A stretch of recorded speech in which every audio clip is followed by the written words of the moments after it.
this cause. Last year alone, we reached around 20,000 children and family on health and hygiene, production and education issue in Maharashtra. And this is in somewhere around 500 schools and around 100 localities, including urban and poor, and in 4 districts. So this is a great work which Save the Children doing in Maharashtra. We are very closely working with the state government. We are the technical partner for the various department, and a recent project which Save the Children started for the the urban children, that is we are helping to give the identity to somewhere around 80,000 children who live in the street situation in Maharashtra and linking them with the various social protection schemes. So there are a lot of other programs also, and it's really privileged and that we all are gathered here and we are discussing, and we'll talk more about our association with the Save the Children program. Friends, in last many of you I think are aware that this week every year the 14th to 21st of November we celebrate the United Nations Convention for the Child Right Week. So it's a UNCRC week, and every year so this convention happened in year 1989, where 194 countries come together and they pass a charter, a declaration about the children's right. And it's a legal document. So India is also one of the signatory to this document, and the government is legally binding to follow that and develop the policies on the health and hygiene for the children's welfare and to implement the program. So this is the occasion of the UNCRC Child Right Week, and we are really grateful that on this occasion we are announcing our partnership with Twinkle. The second thing, we work in partnership with many organizations. Arun is with us here, so Apnala is working with us to create the child champions and on health and hygiene issue in Mumbai. Similarly, we have many partners in the different part of the Maharashtra and in the country. So this all is about the partnership. And if you ask me, with my last 20 years of experience on working with the children, so this all is partnership. Everybody has a role to play. And if we'll come together, then only we can provide a better future to our children.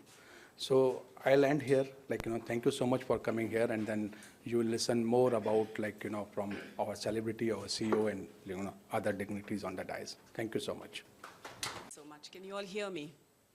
All right, super. Thank you all again from all of us for being here this afternoon. As Sanjay said, this week is a special week. This is when we celebrate the birth of the United Nations Convention of Child Rights.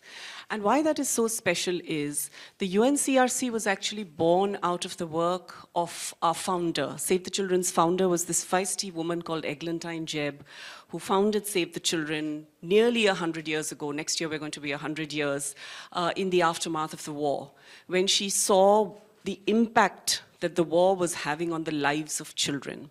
And that is how Save the Children was born. And it is in the work of Save the Children, from the work of Save the Children, from the work of that one woman, Eglantine Jebb, that the UNCRC was actually crafted, and many countries actually have now signed up to and adopted that. So it is a very significant moment, I think, for all of us within SAFE, but also definitely all of us who are working in partnership, as Sanjay rightly said, on the issues of child rights. Our work, our endeavor, globally and in India, even after these 100 years, is to ensure that every child enjoys their right to survive, to learn, to thrive, and enjoys their right to participation as well. So to participate in their own development and in their own growth. And in this process, of course, we want to go along and find more people who are like-minded, who are working on the similar issues. So when it comes to adolescence, what does that have to do with survival and learning and thriving and participation? I would say it has everything to do with all of those things. Because if you look at the age of adolescence, if you look at from when a child is between the ages of 10 to 19, which is how adolescence is typically sort of defined, there are 3 things I think that come to my mind. We've all been adolescents, first of all, and we will know how difficult it is to be a teenager or to be an adolescent. That is the time when your body is going through a lot of changes. So there are physical changes, there are hormonal changes, there are emotional changes, there are needs that you have. And it's a really, really difficult time for the organization. The body is growing and developing, so the need for nutrition, for access to good quality health, good hygiene, good sanitation, protection from issues of violence is probably the crux. And why it is the crux is, at the end of the day, when that young adolescent girl or boy grows up, and for the girls goes on to be a mother and goes on to be, an equal or take her equal place in society, and for the boys to be a productive part of society as well and to respect women, what they learn, what they do, the quality of health and nutrition they get is absolutely key. So it is a critical time, but it is also an opportune time. So if we are able to focus on adolescents and help them at that point of time to get access to the right kind of health, to the right hygiene, to the right awareness about their own rights, empower them with life skills, which really helps them to... Okay, the other one. Maybe this one. So if we are able to...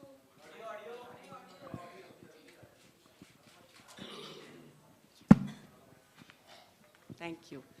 So if we are able to use that opportunity to really provide not just them with the right kind of health and nutrition, but really with the agency, with the self-efficacy, to be able to be aware of their rights and also the confidence to be able to stand up and claim those rights, not just for themselves, but also for the peers around them, I think is a huge opportunity. When they go on in life, they will be able to negotiate how they are treated within the home as women, as wives, as daughters-in-law. They will be able to negotiate whether the child should go to school, the girl child should go to school. They will be able to negotiate family planning choices for themselves. They will also be able to negotiate, quite frankly, how the family income is spent and on what it is spent. So I think that age, therefore, is absolutely critical, and that is why we think it is so important for us to be focusing more and more on the adolescent population. And the third thing that I think is critical for adolescents is when we work with children like Saleha, or young children like Saleha.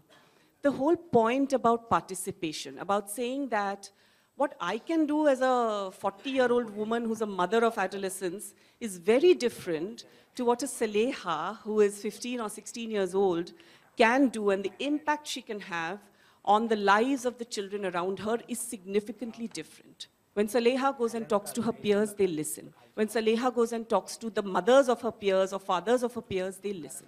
When Saleha goes and talks to policymakers and tells them that this is what we demand, this is what I need, this is what children like me in my community need, they sit up and listen.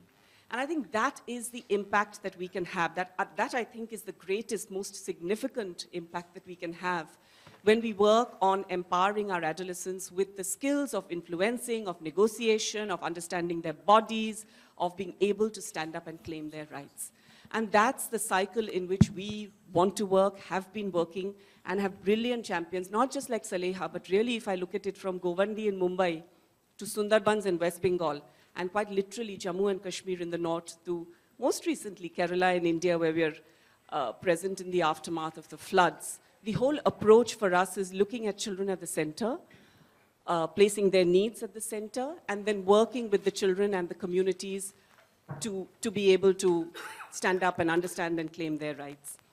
So I think when it comes to us, we've been doing this for ages. Arun has been doing this for ages. Apnalai has been doing this for ages. But when we find people who are outside the so-called, civil society space, who sort of reflect and mirror the same passion, the same commitment, the same buy-in to principles, people like Twinkle, I think we see that as a real gift. And we see it as a way for not just us, but really for children like Saleha, their voices to be amplified, the impact of the work they are doing to be manifold 10 times. Because what we can do with our limited resources is probably work with those 35,000 child champions and work with the 800 change makers within our communities. But when someone like a Twinkle comes on board and joins forces with us to champion not just what she believes in, but what is reflected therefore in a lot of the work that we're doing. I think it adds a huge, huge impetus to our work. So a very, very warm welcome to you, Twinkle, to come on board as Save the Children's Artist Ambassador and work with us on adolescent health. I think it's a crucial, crucial issue. As we were hearing this morning from the field, it is an issue which is not much spoken about. A lot of you are many, many years younger than me, but I do remember that even when we were growing up, it was not an issue that was talked about openly at the dinner table. But we're able to do that now at our dinner table in our homes. And the fact that Saleha is able to do that within her home as well, I think is a huge achievement. So I think it's certainly a critical issue. We are committed to working on issues like that, along with partners like Apnalai, who've been absolutely brilliant over the last 8-10 years that we've worked with them. And we're delighted, actually, to have Twinkle come on board as an ambassador. So thank you very much. Before we move with the proceedings, could